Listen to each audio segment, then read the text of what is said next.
I never wanted to admit that my biggest rival affected me in ways that had nothing to do with work. Catherine and I had been competing since day one. Same credentials, same results. The same unspoken pressure to stand out in a newsroom that rewarded sharp edges and quiet victories. When they announced that only one of us would get the promotion, I accepted the challenge with an uncomfortable certainty. This time, losing wasn't an option. The company decided to try something different. The final evaluation would be based on a joint investigative project. We were required to work together, outside the office, away from familiar routines and the invisible rules that kept things contained. Short trips, long meetings, shared deadlines that left no room to retreat. What had once felt like a controlled rivalry started to slip into something more personal. There was something in the way Catherine looked at me when we argued. It wasn't contempt. It wasn't respect either. It was something harder to define. Something that unsettled me because I didn't have a name for it. I told myself it was stress, ambition, exhaustion. But my body reacted before my reason did, and that put me at a disadvantage I wasn't prepared for.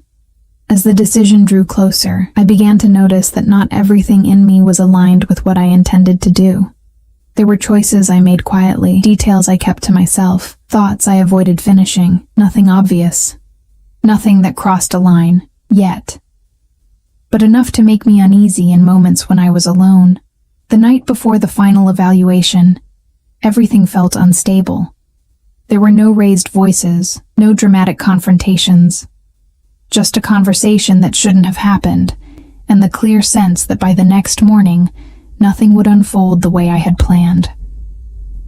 If you've ever competed with someone who unsettled you from the inside out, subscribe to the channel. And tell me in the comments where you're watching from. Working together changed the texture of my days faster than I expected. Catherine was punctual, methodical, and disarmingly thorough. She arrived with outlines already formed, questions already prioritized, a quiet confidence that didn't ask for approval. I adjusted my pace to match hers, careful not to seem eager, careful not to seem distant. Proximity was a tool. I reminded myself of that constantly. The project pulled us out of the newsroom almost immediately. City offices, cramped archives, interviews scheduled back-to-back in neighborhoods neither of us knew well. We shared rides, shared coffee, shared stretches of silence that felt heavier than conversation. I listened more than I spoke, let her fill the space, let patterns emerge. Catherine talked when she thought, not in rambling ways, precise, measured, but she externalized her process. Connections she was making, angles she was discarding. It was useful. I stored everything away, filing it under strategy, not intimacy. That distinction mattered, or at least I needed it to. At lunch one afternoon, she asked about my previous investigation. Not casually, with genuine interest. She'd read it closely, she said. Not just the published piece, the follow-up notes, the sourcing trail. I hadn't realized anyone had paid that much attention. I kept my response neutral, but something in me shifted, off balance for a second too long. Our arguments stayed professional, but sharper now. She challenged my assumptions without dismissing them. I pushed back harder than necessary, testing where her certainty cracked. It never did. She adapted, refined. That adaptability fascinated me in ways that were inconvenient to acknowledge. I began to notice the small things, the way she loosened when we left official spaces, the way her voice changed when she was tired, how she listened with her whole body, not just her eyes. These details had nothing to do with the promotion. I told myself noticing them didn't mean anything. Awareness isn't attachment, I insisted. The first time we worked late into the night, the city outside the window blurred into reflections. Empty offices, takeout containers, the hum of air conditioning.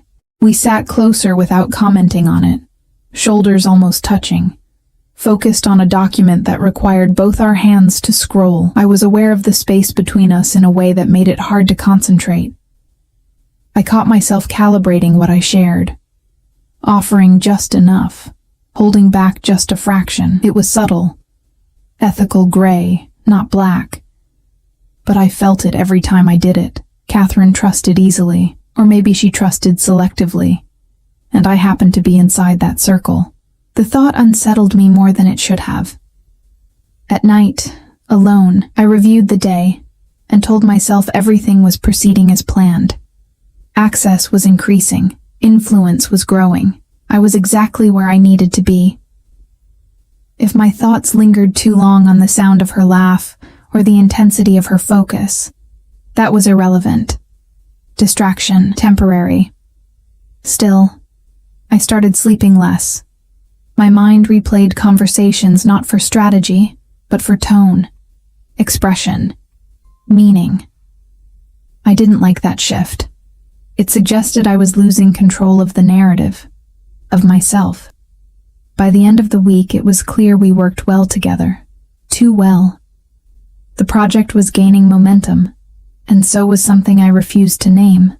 I told myself I could handle it, that I would adjust. That proximity didn't have to mean vulnerability. I had no idea how quickly that belief would be tested. The shift didn't announce itself. There was no single moment I could point to and say, "This is when things changed." It crept in quietly, disguising itself as routine. Another interview, another document request, another evening that ran longer than planned. The project demanded more time, and we gave it without question. We were sent out of town for 2 days to meet a former contractor who refused to speak on record. Neutral ground, management said. Fewer distractions. I told myself the same thing. The hotel was functional, impersonal, identical rooms on the same floor. That detail alone should have meant nothing. Instead, it lodged itself in my awareness like a loaded pause. The interview went well. Too well. Catherine handled it with a calm authority that made people want to cooperate. I watched her work from across the table, taking notes I didn't need, studying not the source but her, the way she leaned in, the way she waited. I told myself I was learning her technique. That was still strategy. That was still safe. Dinner afterward was unavoidable. One restaurant, one open table. We talked about the story at first, then about logistics, then, without acknowledging the shift, about ourselves, not confessions, just fragments. Why journalism? Why this city? What ambition costs when you let it define you? She listened the way she always did, without interruption, and I found myself filling the silence too easily. Back at the hotel, we stood in the hallway longer than necessary. Neither of us reached for a door right away.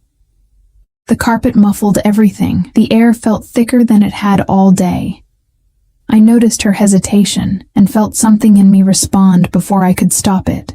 "This is getting complicated," I said, intending it as a warning. She looked at me, searching. "The story." I didn't answer fast enough. Nothing happened then. No touch. No step forward. Just the realization that we were both aware of the same tension and choosing, consciously, not to name it. That restraint should have steadied me. Instead, it made everything sharper. That night, alone in my room, I replayed the day with a focus that had nothing to do with reporting. I recognized the danger immediately. This wasn't attraction. Not yet. It was something closer to exposure. Catherine saw too much. And worse, she made space for me to be seen in return. I reminded myself why I was there. The plan hadn't changed. The promotion still mattered. If anything, the growing closeness made it easier to justify what I was doing. Trust creates opportunity. Opportunity creates advantage. I repeated that logic until it sounded convincing again. The next morning, we worked side by side without comment. Professional, controlled. But the awareness remained. humming beneath every exchange. When our hands brushed over the same folder, it sent a jolt through me that was immediate and unmistakable. I withdrew too quickly. She noticed. On the drive back to the city, rain streaked across the windshield, blurring everything beyond the road. Catherine watched it in silence, arms folded, expression unreadable. I wondered what she was thinking. I wondered, for the first time, whether I wanted to know. By the time we returned to the office, I was certain of one thing. Whatever line existed between rivalry and something else, we were standing too close to it. And I was no longer sure I was the only one aware of that fact. The argument started over something small. A paragraph order. A quote placement. The kind of detail editors love to debate and audiences never noticed. We were alone in a borrowed conference room, long after most of the floor had emptied. Fluorescent lights, cold air, too much coffee, too little distance. "You're pushing the angle too hard," Catherine said, voice calm but firm. "And you're protecting the source too much," I replied. "We're not here to make them comfortable." She looked at me then, not irritated, not defensive, focused, like she was finally seeing past the words. "You don't always have to win the argument, Scarlett." Something in that landed wrong, too close to truth, too close to the place I kept sealed. "I'm not trying to win," I said. "I'm trying to do this right." Her mouth curved, just slightly. "That's not what this feels like." The silence that followed wasn't empty. It crackled. My pulse kicked up, fast and unhelpful. I stepped closer without realizing it, hands braced on the table, leaning in. She didn't move away. She should have. I should have. "This is getting out of hand," I said. "Yes," she answered, not an objection, an agreement. The next moment didn't arrive gently. It arrived like impact. Words tangled, breath collided. I don't remember who closed the distance first. I only remember the shock of contact. Her mouth against mine, unplanned and unmistakable. Heat. Pressure.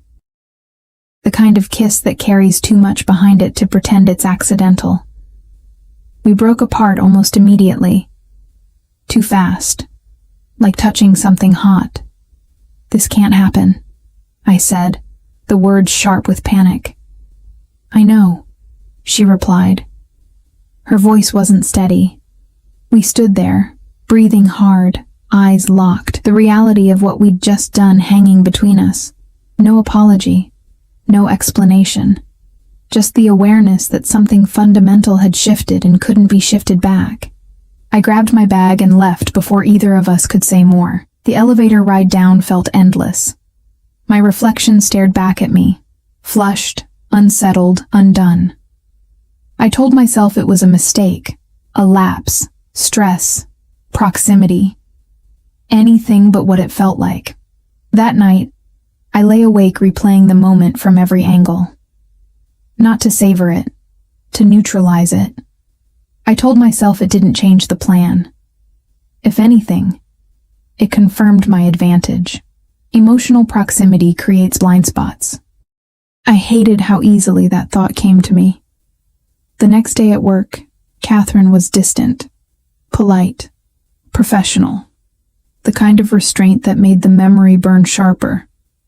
We didn't mention what happened. We didn't have to. It sat between us in every exchange, heavy and alive. I told myself we'd crossed a line and stepped back, that this was the end of it. I was wrong. We didn't talk about what happened, not the next day, not the one after that. The silence became a rule neither of us announced, but both obeyed. At work, we were precise and distant. Outside of it, the project demanded time, meetings, proximity. It created openings we pretended not to see. The second time wasn't an accident. It happened after another long night of revisions, when exhaustion stripped away whatever defenses we thought we had rebuilt. We were in her car, parked on a quiet street, files scattered between us, the engine still warm. We argued again, softly this time, about framing, about intent, about control. The tension slid under the words. Unmistakable. I told myself I knew where this was going, that awareness meant safety. When she reached for me, I didn't resist. I let it happen with the calm of someone already rewriting the meaning of the moment. Her hands were sure, familiar in a way that unsettled me. My body responded faster than my thoughts, and I allowed that too. Desire has a way of silencing strategy, unless you decide to use it. Afterward, we sat apart. Breathing slowed, reality creeping back in. This can't become a thing, I said. She nodded. It won't. We believed that. Or pretended to. The pattern set itself quickly. Work led to tension. Tension led to closeness. Closeness crossed lines. Each time we told ourselves it was the last. Each time it felt easier to justify. I started framing it as mutual release. Stress relief. Something compartmentalized that didn't touch the larger picture. I told myself I was still in control. The lie became useful. It allowed me to stay close without guilt. To listen carefully when Catherine spoke about the story, about her instincts, about what she thought mattered most. I absorbed everything, telling myself intimacy didn't have to mean honesty, that connection didn't require loyalty. But the truth kept intruding in small, inconvenient ways. The way she checked in on me when I was quiet. The way she noticed when I skipped meals. The way she stayed after meetings just to make sure we were aligned. Not strategically, but personally. I caught myself wanting her approval for reasons that had nothing to do with the promotion. Wanting to make her laugh. Wanting her attention when she wasn't offering it. These impulses irritated me. They didn't fit the narrative I was using to stay comfortable. One night, after we parted with another promise of this is the last time, I sat alone and felt something I hadn't planned for at all. Not excitement, not guilt, fear. Because somewhere along the way, I had stopped thinking of Catherine as an obstacle, and I wasn't sure when that shift had happened, or what it meant for everything I had already set in motion. I stopped pretending I was unaffected somewhere between the third late night and the fourth quiet goodbye. The lie I'd been telling myself, that I could separate desire from intention, started to fray at the edges. I still repeated it. I just didn't believe it anymore. Catherine began to feel less like a variable and more like a constant. She knew my rhythms now, when to push, when to wait. She read my silences with unsettling accuracy, filling them without forcing anything. The project thrived under our combined focus, and with every small success, her trust in me deepened. That trust pressed against my ribs like a weight. I noticed the change in myself first. I stopped holding back details strategically and started sharing them reflexively. I defended her ideas in meetings without calculating how it would reflect on me. When editors praised our work, I looked at her before I looked at anyone else. These were not moves. They were impulses. The plan didn't disappear. It hovered. I kept pieces of information to myself. Nothing that would immediately hurt her, I told myself. Just advantages I hadn't decided whether to use. The worst part wasn't the withholding. It was how easily I justified it by telling myself I was protecting us both from a system that would only crown one winner anyway. Our time together outside the office softened. The urgency gave way to something slower, heavier. We talked about things we didn't need to talk about. Childhood cities, old failures.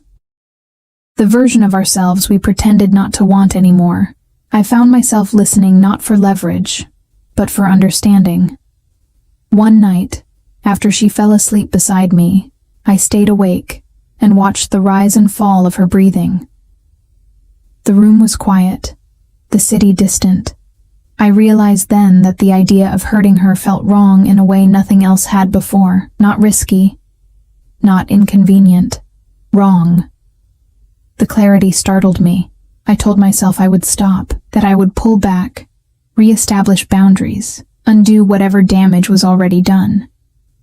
The thought of losing the promotion felt suddenly abstract. The thought of losing her did not. That distinction terrified me. The next morning, I woke to a message from an editor asking for an update. Timelines, access, next steps. I stared at the screen longer than necessary. The advantages I'd been collecting sat neatly in my mind, ready to be deployed. I closed the message without answering. For the first time since this began, I considered choosing differently. But intention doesn't erase momentum, and momentum doesn't wait for moral clarity. By the end of that week, I knew two things with certainty. I was in love with Catherine, whether I wanted that truth or not. And whatever I had already put in motion was moving faster than my ability to stop it. After that week, something shifted between us without being named. Until then, our encounters had carried urgency, heat, tension, release. They happened in stolen hours, fueled by pressure and restraint. But that night was different from the moment Catherine arrived. Slower, quieter. There was no argument to ignite it, no sharp edge pushing us together. Just an unspoken pull that felt deliberate. We took our time, not just with our bodies, but with each other. Touch lingered instead of rushed. We stayed close even when there was no immediate need to be. When it was over, neither of us moved right away. She stayed beside me, tracing absent patterns on my arm, her breathing calm, grounded. It unsettled me more than the intensity ever had, because this didn't feel like escape. It felt like arrival. We lay there in silence for a while, the city distant, the room dim. I felt exposed in a way I hadn't before, not physically, but emotionally. There was no part of this I could dismiss as temporary or situational anymore. Catherine shifted slightly, propping herself up on one elbow. She looked at me the way she did when she was deciding something, not reacting to it. "I need to say something," she said. I turned toward her, already braced, already aware that whatever came next would change the shape of things. "This isn't just desire for me," she continued. "It hasn't been for a while." She paused, not from doubt, but from care. "I'm in love with you." The words didn't crash into me. They settled gently, heavily, right where my own certainty had been forming. I didn't feel the urge to deflect or joke or slow her down. There was nothing left to pretend. "I'm in love with you too," I said. The relief in her face was immediate and unguarded. She leaned in, resting her forehead against mine, her hand warm at my waist, like she was grounding herself in the truth of it. The kiss that followed wasn't urgent. It was sure. That was when everything became real. Not dangerous. Real. We talked afterward, quietly, honestly, about how different this felt, about not wanting to reduce it to something careless. Catherine spoke with a calm conviction that made it clear she wasn't guessing anymore. She knew what she felt, and she was choosing it. I matched her words, her openness, her certainty. What I didn't match was her honesty. Later, when she fell asleep beside me, relaxed and trusting, I stared into the dark with my arm heavy around her shoulders. Love no longer felt like confusion. It felt like clarity, and clarity made the truth I hadn't told her impossible to ignore. For the first time since this began, I knew exactly what I needed to do. I just didn't know if I was still in time. I didn't sleep that night. Not because Catherine was beside me, warm, steady, trusting, but because every time I closed my eyes, the same thought surfaced with brutal clarity. I can't let this continue like this. Loving her had stripped my justifications down to nothing. Whatever I told myself before no longer worked. By morning, the decision felt made. I would tell her everything, not parts, not softened versions, the whole truth. I rehearsed the words in my head while brushing my teeth, while making coffee, while watching her move through my apartment like she belonged there. I told myself I would wait for the right moment. Privacy. Calm. No interruptions. At work, the newsroom swallowed us whole. Calls, deadlines, editors pacing behind glass walls. Catherine and I barely spoke beyond what was necessary, but there was an ease between us now that hadn't existed before. She smiled at me once across the floor, brief and private. It felt like a promise. I didn't know it would be the last one. The message came just before lunch.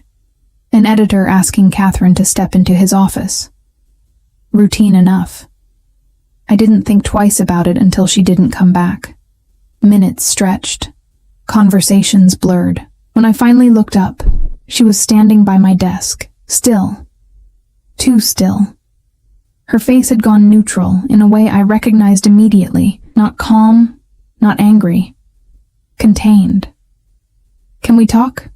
she asked. Her voice was steady, but there was no softness in it. We found an empty meeting room down the hall. Glass walls, blinds half drawn, the kind of space that pretends to be private without really being so. She didn't sit. Neither did I. "I wasn't looking for it," she said. I wasn't suspicious. My stomach dropped. But things didn't add up. She paused, choosing her words carefully. Timelines, access, decisions that didn't match what you told me. I opened my mouth to speak, but she raised a hand, not harshly, just enough. "I checked," she continued. "I talked to people. I saw the emails." There was no accusation in her tone.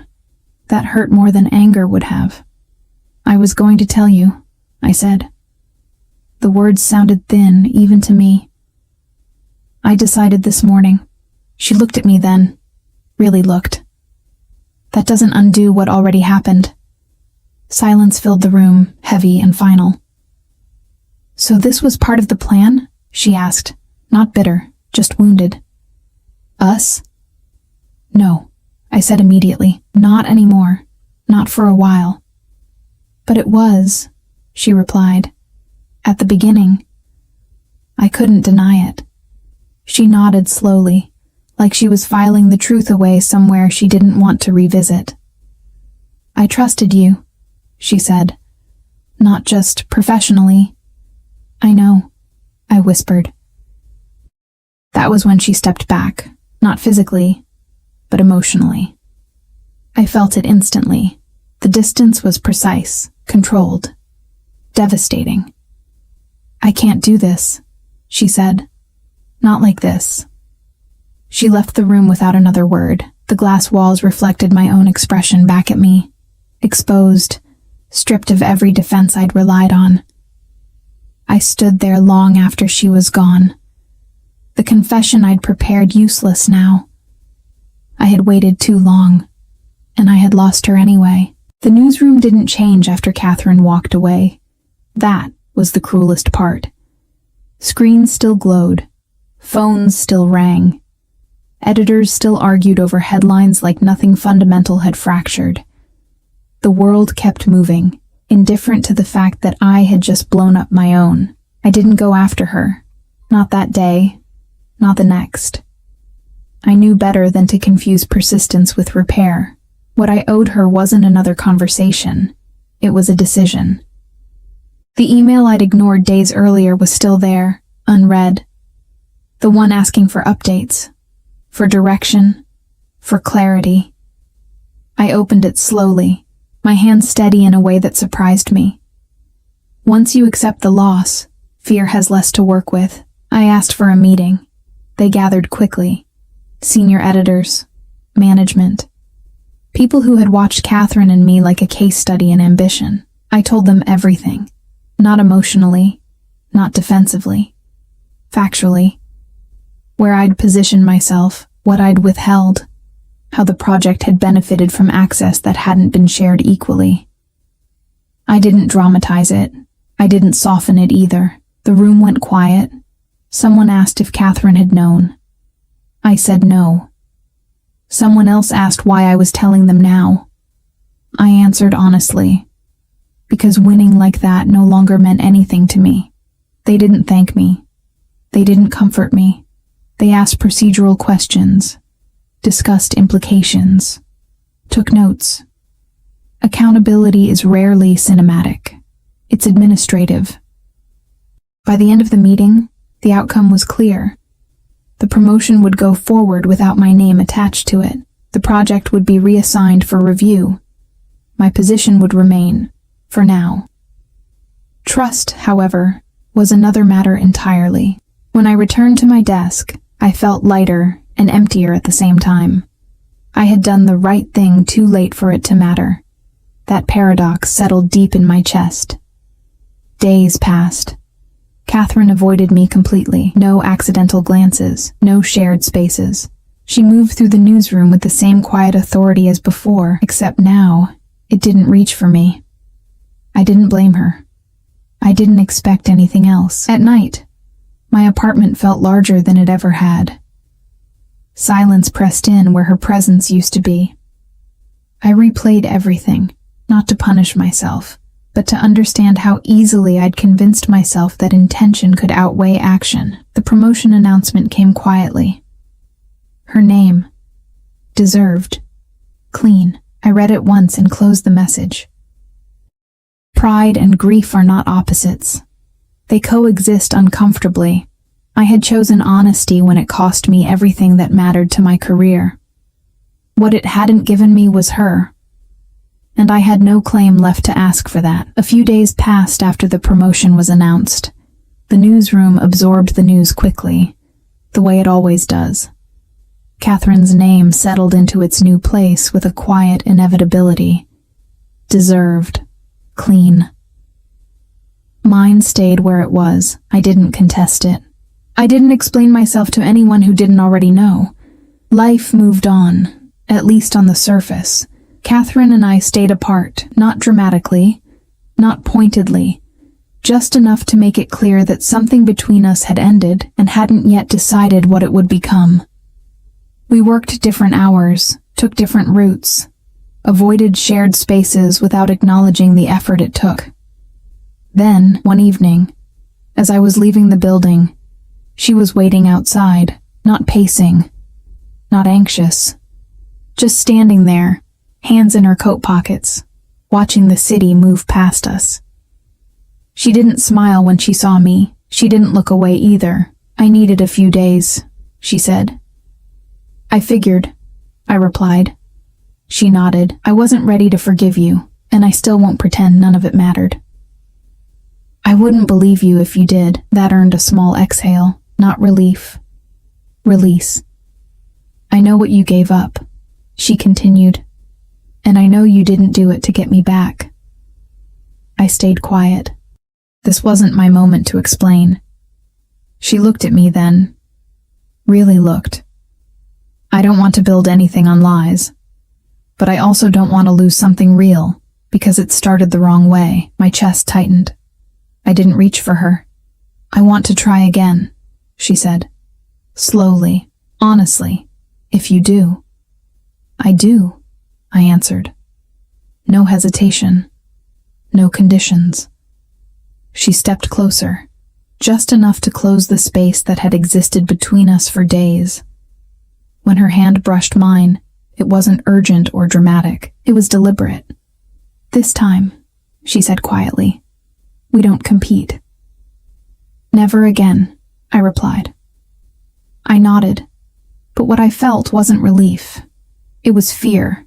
Clean, unfamiliar fear, not of losing a position or missing a chance, but of losing her again. Of discovering too late that wanting something doesn't mean you know how to keep it. As we stood there, I understood what the promotion had never taught me. Ambition had trained me to move fast, to calculate, to win before anyone else could. Loving Catherine had done the opposite. It had slowed me down, forced me to look at what I was willing to sacrifice and what I wasn't willing to lose. I had learned that truth, once delayed, doesn't get gentler. That intention doesn't cancel impact. and that choosing someone isn't a moment. It's a series of decisions made when no one is watching, when there's nothing left to gain. I didn't know what we would become from there. I only knew what I would no longer be. No more strategies.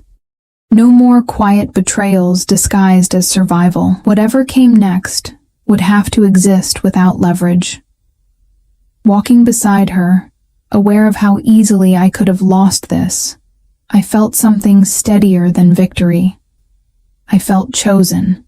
And this time, I knew how rare that was.